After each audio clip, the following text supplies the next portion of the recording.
Hola chicos, ¿cómo están? Bueno, en este video les quiero compartir la presentación que preparé para tareas escritas 1.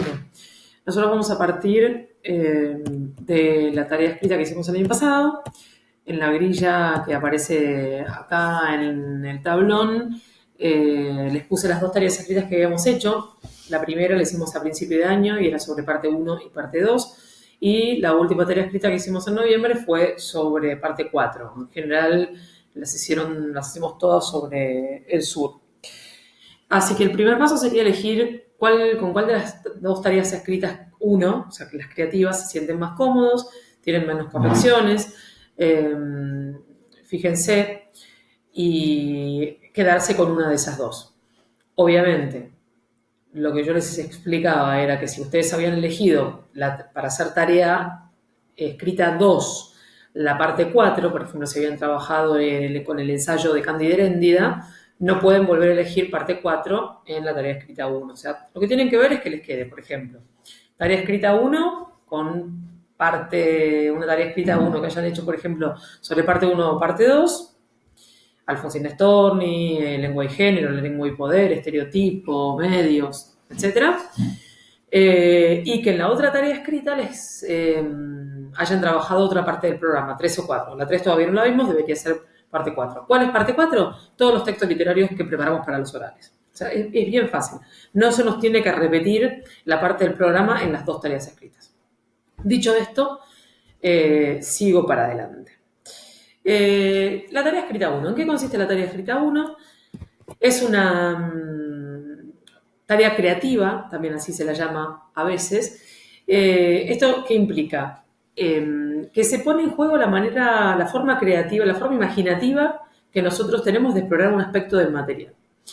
Recuerdo que muchos habían elegido escribir un diario, una entrada de diario, otros habían hecho una continuación de la obra de teatro de Casa de Muñecas, otros habían elegido escribir un discurso, por ejemplo, a Alfonsín Storni, a las mujeres de hoy. Otros hicieron columnas de opinión. Sea cual fuere la naturaleza del texto que ustedes elijan, deben hacerlo de forma creativa, imaginativa. Y lo que dice acá, pueden elegirlo, libremente. Si no tiene que ser un texto en especial. Perdón, me estoy corriendo, así pueden ver el texto.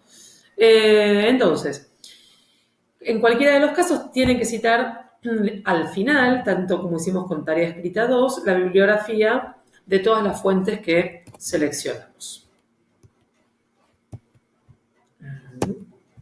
Estoy queriendo ir a la siguiente diapositiva y no me deja.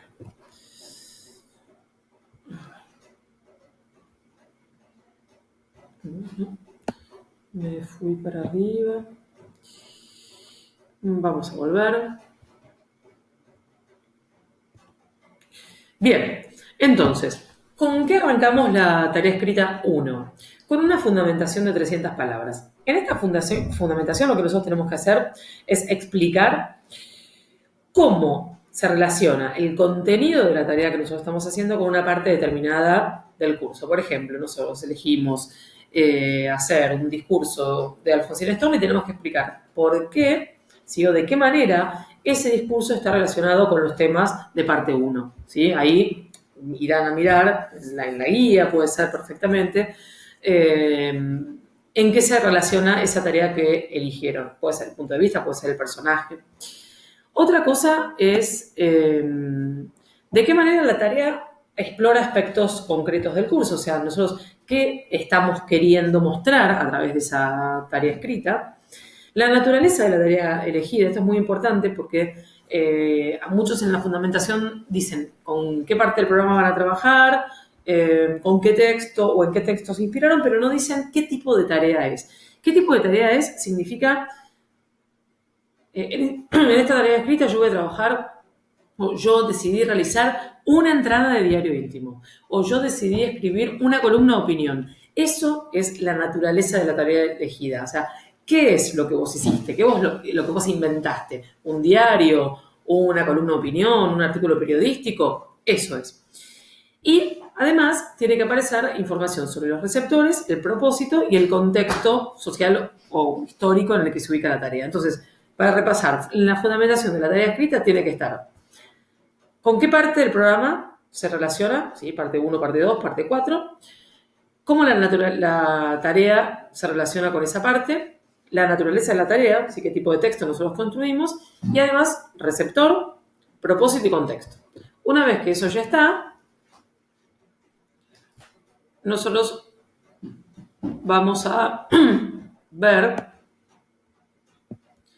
el puntaje. Y otra vez. Bueno, yo creo que les había dicho que no sé si se los dije, que la fundamentación tenía 2 puntos, ¿sí? Que tienen que ser 300 palabras. Si se pasa el límite de 300 palabras, se va a restar un punto, o sea, solamente les van a poner 1 de 2. Y estos son las cosas que se miden para poner los puntajes en la fundamentación. Si el puntaje máximo, que es 2, se obtiene si, como dice el gráfico, la fundamentación explica de forma clara y demuestra la comprensión de los aspectos que se están investigando. Pasamos al criterio B. El criterio B es la tarea y el contenido, ¿sí? Evalúa el contenido de su tarea escrita. Lo primero que aparece en la guía, y se insiste mucho, es que el ensayo formal, tal como ustedes prepararon para tarea escrita 2, no es una tarea escrita, por lo tanto eso no se va a considerar como un trabajo hecho excelente, por lo tanto, como ven en la plantilla, se les va a restar 2 puntos, o sea, no van a obtener 8 de 8, se les van a sacar 2. Si estuviera excelente, les ponen un 6, porque es un ensayo. Lo que tienen que hacer es una tarea creativa. Otra cuestión que se toma en cuenta acá son las convenciones del texto, como el lenguaje, el estilo, el formato. ¿Qué significa eso? Si yo voy a escribir una columna de opinión, entonces tiene que parecer una columna de opinión. Yo tengo que poner el título, la fecha redactada por quién, en todo caso una fotografía. Tengo que cumplir con las convenciones de ese tipo de texto elegido. Si yo escribo una entrada de diario íntimo, tiene que tener la fecha, la estructura de diario, no sé, querido diario, la estructura de cierre al final cuando termina varios días de narrar algo, o al final del día un cierre de lo que se espera que sucederá. Por ejemplo, si fuera una narración ficcional, la estructura de introducción, desarrollo y desenlace. Cumplir con las convenciones de ese tipo de texto que nosotros elegimos. Y, por supuesto, tiene que tener una relación con la parte del programa.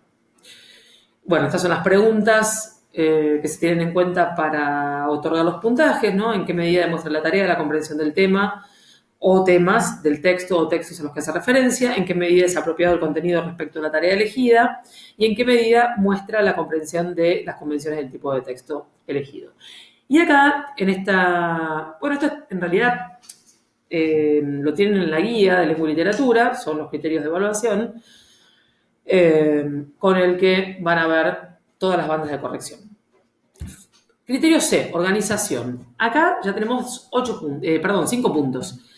Si la tarea, sin contar la fundamentación, supera el límite máximo, que son 1000 palabras, se saca de organización 2 puntos, o sea, les quedan 3 como máximo.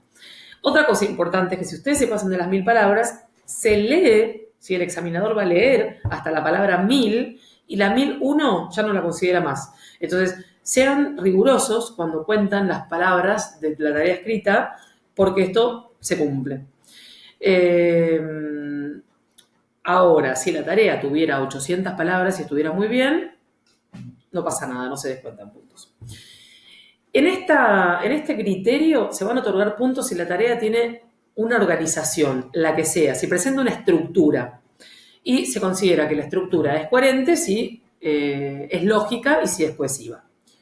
Lo mismo, en qué medida, las preguntas que organizan el criterio, en qué medida está organizada la tarea, en qué medida resulta coherente la estructura. Y como ven acá, ¿sí? El puntaje de 5 puntos, cuando la tarea está organizada de forma eficaz y la estructura es coherente y eficaz.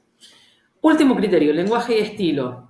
Por favor, chicos, estoy leyendo tareas escritas.